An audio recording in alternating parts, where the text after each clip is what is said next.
Hello friend, welcome to my channel. आज की story है ईमानदार चोर की चिट्ठी। सुबह फाजिर की अजान के साथ ही अलका जाग उठती थी और उसकी रोजाना की दिनचर्या भी शुरू हो जाती थी। लेकिन आज अजान की आवाज़ के बाद भी वह बिस्तर से उठी नहीं। नींद तो खुल गई थी, परंतु बिस्तर से उठने की हिम्मत नहीं हुई। थोड़ी देर लेटे लेटे सीलिंग को निहारती रही। फिर जब बेचैनी होने लगी तो बेमन से बिस्तर से उठ गई। स्टोव पर चाय का पानी रखने के बाद बोझिल कदमों से अखबार लेने के लिए मैं मेन गेट की तरफ चल दी। फर्श पर पड़ा अखबार उठाते ही वह चौंक गई। पास ही एक सफेद रंग का बंद लिफाफा पड़ा था। लिफाफे पर लिखा था, सिर्फ अलका दीदी को मिले। आगे पीछे ना कोई नाम न कोई पता, डाकघर की सील भी नहीं थी। इतना तो तय था कि कोई व्यक्ति खुद यहाँ लिफाफा डालकर गया है, लेकिन कौन और क्यों, इसी उधेड़-बुन में जिज्ञासा हुई और तुरंत लिफाफा खोलकर देखा तो एक चिट्ठी रखी मिली। चिट्ठी हाथ में लेकर कुछ पल सोचती रही कि पढूं या फेंक दूं। ना जाने किसने लिखी और इस तरह रहस्यमय तरीके से चिट्ठी भेजने का क्या मतलब। बिना पढ़े फेंक दी तो हजारों सवाल जेहन में कोलाहल मचाते रहेंगे। एक झटके में उसने चिट्ठी खोली और पढ़ना शुरू कर दी। प्यारी दीदी, नमस्कार। मैं ही वो बदनसीब चोर हूँ जिसने 3 दिन पहले आपके घर में सेंध मारी कर लाखों रुपए की नकदी और सोने चांदी के आभूषणों पर हाथ साफ किया है।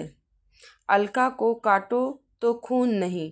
पहली लाइन पढ़ते ही अलका का चेहरा गुस्से से तमतमा गया।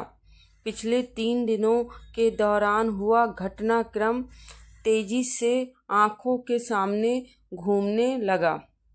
मैं जानता हूँ मेरा यह इकबाले जुर्म आपके गुस्से को 7वें आसमान पर ले जाएगा और थोड़ी हैरानी भी होगी कि एक चोर आपको चिट्ठी लिखने की हिम्मत कर रहा है। आपका गुस्सा होना बेहद लाजमी भी है। आपकी जीवन भर की जमा पूंजी चुराकर मैंने आपके और आपके परिवार के हर सदस्य के सपनों का हरण किया है। कल यानी घटना के अगले दिन आपके घर में हुई चोरी की खबर अखबार में पढ़ी तो बड़ी शर्मिंदगी महसूस हुई। अफसोस भी हुआ। मेरी इस करतूत से आपकी शादी निरस्त हो गई, जो अगले महीना होना तय थी। ऐसा लगा मानो जिस बहन की शादी किस सपनों में बरसों से देख रहा था, आज उसी बहन का नया संसार बसने से पहले खुद अपने ही हाथों से उजाड़ दिया। जी हाँ अलका दीदी, मेरी भी एक बड़ी बहन है, दिशा। परिवार में हम 3 लोग हैं, माँ, दिशा और मैं। आप अपना दुखड़ा सुनाने से पहले मैं कुछ कह देना चाहता हूँ। दरअसल मैं वैसा चोर नहीं हूँ जैसा आपने सोचा। अपने ऐशो आराम या मेहनत से बचने के लिए मैंने ऐसा शर्मनाक काम और गैर कानूनी कृत्य नहीं किया। हाँ दीदी, मैं स्नातक हूँ और फिलहाल बेरोजगार हूँ। पिता का देहांत मेरे बचपन में ही हो गया था। माँ ने सिलाई कढ़ाई और घरों में काम कर हम दोनों भाई बहन का लालन पालन किया और माँ के बलिदान व जुनून की बदौलत ही हम दोनों स्नातक तक पढ़ाई कर सके। फिलहाल किसी छोटी मोटी नौकरी की तलाश में हूँ, लेकिन काफ़ी चप्पलें घिसने के बाद भी नौकरी से महरूम हूँ। बड़ी बहन की उम्र शादी के लायक हो चुकी है। उसकी आंखों में शादी को लेकर सजने वाले सपने मुझे साफ नजर आते हैं, लेकिन घर की आर्थिक स्थिति के चलते वह खामोशी धारण किए हुए है। मैंने और माँ ने बहुत प्रयास किए कि किसी तरह यहाँ वहाँ से पैसा उधार लेकर दिशा की शादी कर दें, लेकिन हर जगह दहेज और शादी के कार्यक्रम के अच्छे इंतजाम की डिमांड हमें मजबूर करती रही। और फिर हम जैसों की मदद भी करता कौन है। बेटी की शादी न होने से माँ भी दुखी रहने लगी। माँ का दुख और बहन की घुटन मुझसे बर्दाश्त नहीं हुई। इसी जद्दोजहद और पसोपेश के चलते मैंने चोरी जैसे घृणित अपराध को अंजाम देने का दुस्साहस कर डाला। करीब 10 दिन अलग अलग घरों की रेकी करने के बाद आपके सूने घर में चोरी करने का मौका मिला और आपके घर से लाखों का सामान चुरा लाया। मैं खुश था कि अब धूमधाम से दिशा का विवाह कर सकूंगा, उसके सपने पूरे हो जाएंगे। साफ है कि चोरी की बात मैंने ना तो माँ को बताई और ना बहन से जिक्र किया। हाँ, इतना भर जरूर कह दिया कि अब घबराने की जरूरत नहीं है। अच्छा लड़का देखना शुरू कर दो। शादी के लिए रुपए व आभूषण का इंतजाम मैं किसी तरह कर दूंगा। माँ व बहन दोनों ही बहुत खुश हुए। इतने खुश हुए कि उन्होंने ये भी नहीं पूछा कि बेटा इतने पैसों का इंतजाम कहाँ से और कैसे करेगा। शादी की बात सुनकर तो दिशा का चेहरा शर्म और खुशी से दमक उठा।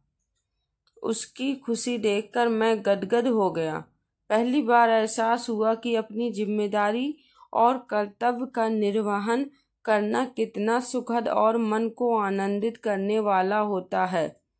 बहन की शादी कर हम दोनों माँ बेटे मानो चारों धाम की तीर्थ कर लेंगे।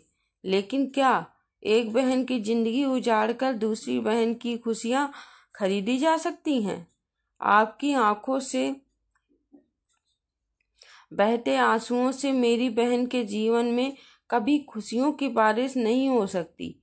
दीदी, मनुष्य को इतना भी निर्दयी नहीं होना चाहिए कि वो अपनी खुशियों के लिए दूसरों का घर संसार उजाड़ दे।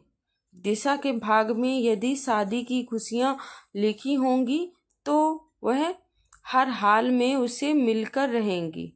बड़े बूढ़े कहते भी हैं कि भगवान ने सबकी जोड़ियां बनाकर ही नीचे भेजा है।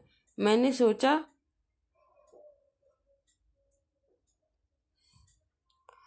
सोच लिया था कि आपके सारे रुपए और एक एक आभूषण आपको लौटा दूंगा।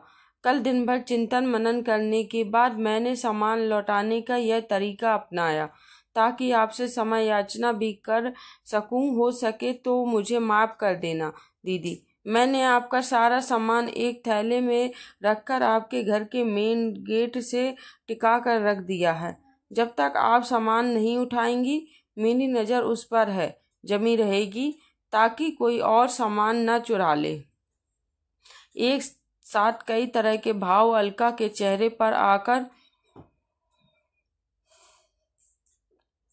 धमा चौकड़ी करने लगे। चिट्ठी हाथ में दबाए हुए वह तेजी से दरवाजे की ओर दौड़ी। एक झटके से दरवाजा खोला। थैला वहां रखा था। जल्दी से थैला उठाकर वो अंदर ले आई। एकदम से बिस्तर पर पलट दिया। नोटों की सभी गड्डियां और एक एक जेवर सही सलामत। उसकी आंखों से आंसू और होठों पर मुस्कुराहट थिरक उठी।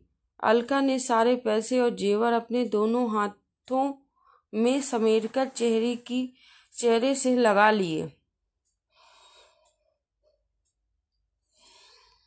फिर अचानक उसे चिट्ठी का ख्याल आया और एक बार फिर अचानक वह दरवाजे की ओर दौड़ पड़ी। दरवाजा खोलकर उसने चारों तरफ नजरें फिराकर देखा। सूनी सड़क पर कोई भी नहीं था।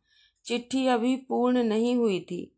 आगे लिखा था, एक गुजारिश है दीदी, इंसानियत व कानून दोनों की ही नज़रों से मैंने ऐसे अपराध को अंजाम दिया है और उसकी सज़ा भी कानून में तय है। एक न एक दिन कानून के लंबे हाथ मुझ तक पहुंच ही जाएंगे। मेरे जेल जाने के बाद माँ और दिशा की जिंदगी बर्बाद हो जाने का पूरा अंदेशा है। अतः मैं चाहता